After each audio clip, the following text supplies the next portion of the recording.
هذا واحد الميساج للموالين الماطر، الموالين الماطر اللي ما كيديروش الكاسك. واش اخويا هذا صعيب عليك هذا الكاسك ديرو في راسك؟ بغيت نعرف واش كيجيك صعيب، كيجيك واعر بانك دير الكاسك، وهادشي علاش المصلحه ديالك باش تحمي راسك.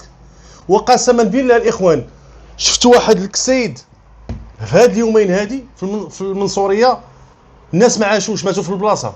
باش تعرف، لانه هاد الكاسك هذا الا ما درتيش راك ما حاميش راسك، وعلى الاقل بعدا حمي غير راسك بعدا، باش تلا نطي بعدا من لاكسيدون وجات فيك شي عاهه بعدا راسك بعدا ما تموتش بعدا، ما تموتش بهذيك السرعه. باش غادي بنادم اصاحبي حياتك رخيصه، حياتك رخيصه، ما كتفكرش في والديك اللي كيتسناوك، ولا في مرتك، ولا في عائلتك اللي كيتسناوك.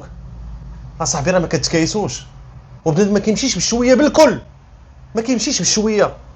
دوينا على الصداع، في هاد اليومين ما بقيناش في الصداع، ولاو في حوادث مميته، ماتوا الناس، مات كون شي الحاله ديال الماطر تشتت الموتور مولا تشتت. مالك على حالتك، فين غادي بهاد السرعه؟ واش بغيتيش تعيقوا؟